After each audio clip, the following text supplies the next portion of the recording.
abolishing the Department of Education, which is, again, promises made, promises kept.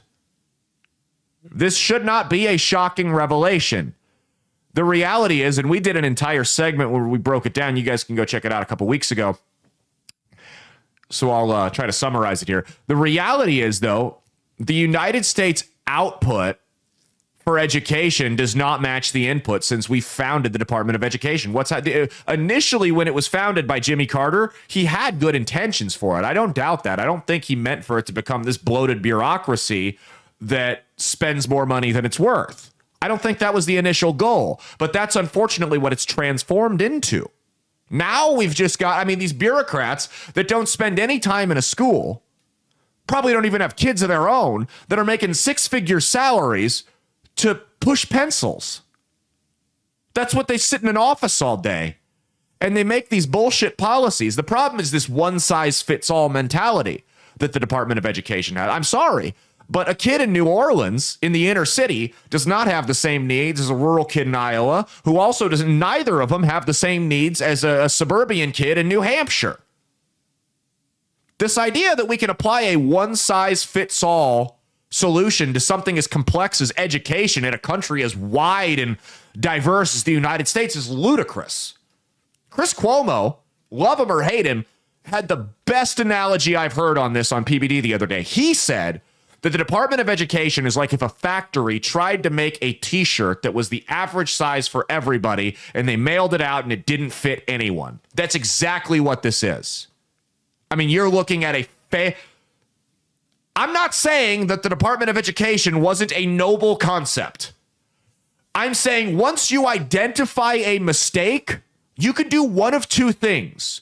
You can continue making that mistake, or you can go, you know what? I fucked up.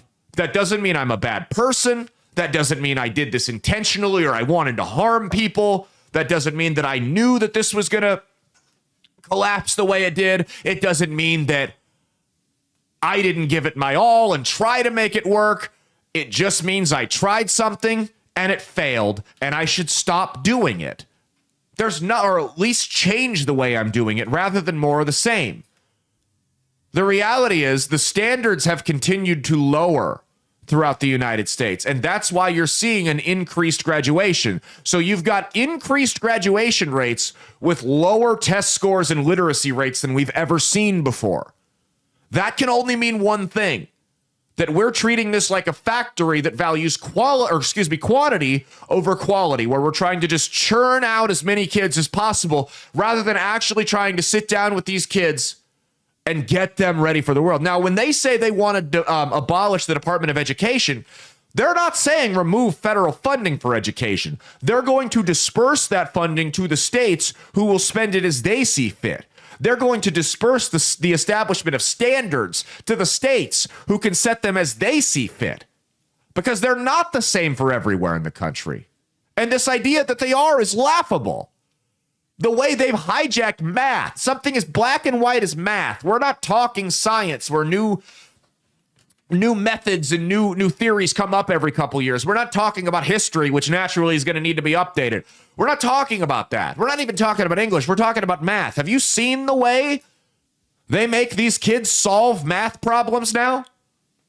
It's like doing fucking gymnastics to get to the same conclusion we did with the shit we learned in school. And there's a reason they're doing this at the Department of Education. It's because for the longest time, they've been trying to, just like in Mao's Cultural Revolution, turn the children against the adults. So they're trying to turn the children against the adults. They're giving these kids these problems that the teachers show them how to solve easily. The kids take the homework home. The parents look at it, get really frustrated and upset. They can't figure it out. Now the students view the parents as idiots, and they turn to the government figure and the teacher who must be smarter. So they begin to respect the state more than they do their own parents. It's truly an evil goal that these people that have hijacked the Department of Education. Now, the Department of Education on its own is not evil, but the people that have hijacked it and the intention they have here, and I'm not saying the teachers are, I'm talking faceless bureaucrats in suits that are way up the ladder that don't spend any time in a classroom at all.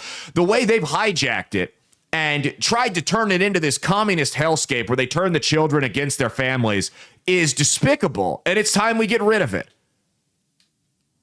Because that's what this is all about. This is about breaking up the family unit. Everything they do is rooted in population control, guys. Everything. Everything they do is rooted in population control. They being the elites, the regime, the folks that pull the strings in this country. All the nasty things they do go back to population control. We had Anthony Rogers on the show 2 years ago. He said that. He was dead on. 100% accurate. 100% accurate. You saw them push the father out of the home with drugs and long work hours and things like that. Now you're seeing them try to just tell women that they shouldn't even have. There is strong pressure on women in this country to value careers over their family. And if you come to that conclusion on your own naturally, then that's your business. You know what? That's fine. I don't think somebody who doesn't want anything to do with kids should have them. I don't have a problem with that. But there is an active societal movement to push women away from wanting children. We were talking to someone at our church the other night, and she was telling us that since she was a little girl, all she wanted to do was be a mom. And Mia said, that's the first time in my life I've ever felt vindicated. I always felt stupid because all I've wanted to do since I was 5 years old was be a mom. I've always felt like I was lacking ambition or lazy because that's what society has told young women. That you need to go, rather than be a mother, you need to go make PowerPoints for $50,000 a year. I mean, it's insulting. It's disgusting. And again, if women want to work, that's their business. I have no problem with that. Go make yourself happy. But we don't need respected authority figures like teachers and people in the media telling women that this is superior. Empower yourself by chaining yourself to your office cubicle for 48 hours a week. This is much better than the prison of being a mother and a wife. No, absolutely not, man. We need to get away from that. And I'm hoping, that was a rant that got way off the subject there, but I'm hoping that this new administration is going to show us a cultural shift, and we're going to get that. Anyway, that's been our show. I don't have anything else to talk about today. Go Eagles and go Huskers. They play at 1 o'clock. They're playing Ohio State. We're making that February revival run they get every year where they're trying to make a run for March Madness so they can inevitably let me down in the first round of the tournament once again. But go, dude, we're looking at 3 teams from Nebraska potentially in the big dance. March Madness, that field of 68, because Creighton's going to make it at large. Nebraska, if they continue to win, should make it at large. And then you've also got Omaha is first place in the Summit League. Or first or second. It depends if they won on Saturday. I don't know. I don't remember.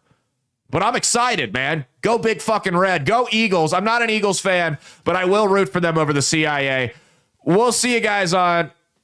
Ooh, are we going to get a Monday show? We're not going to get a Monday show this week. We're throwing a Super Bowl party at our house. It's going to be too much chaos. We're not going to have a Monday show this week. So we'll see you Wednesday for the midweek check-in.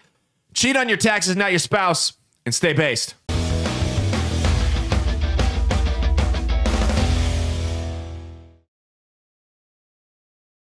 Hey, thanks for watching. If you liked what you saw, be sure to click the link in the description to get the full episode on Rumble. If you prefer to listen along, you could actually get us on Spotify, Spreaker, and iHeartRadio. You can also go to www.outlawstreamers.com to learn more about not just my show, but tons of other great shows and all the exciting projects they have coming up. Follow my socials at Caleb Isn't Funny on Twitter and Instagram, at Caleb Salvatore Comedy on the Chinese Spy app that is TikTok, and be sure to like and subscribe to this YouTube channel. Thanks, and we'll see you every Saturday for brand new episodes of That's Based. Peace.